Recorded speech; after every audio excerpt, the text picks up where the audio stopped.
Magandang araw po sa inyong lahat.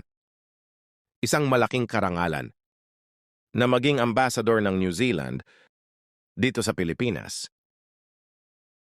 Maraming salamat po sa mainit ninyong pagtanggap sa akin. Kahanga-hanga ang inyong makulay na kutsura at masasarap na pagkain.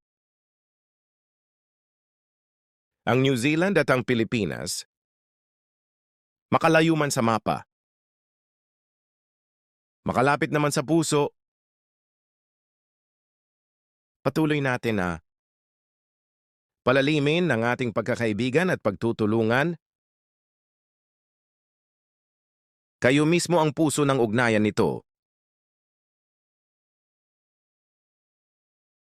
Naway patuloy ang matibay nating pag-uugnayan.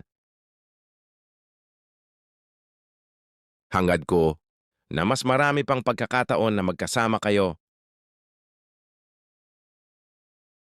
tungkol sa pag-unlad. Maraming salamat po. Ingat kayo lagi at kita-kits muli.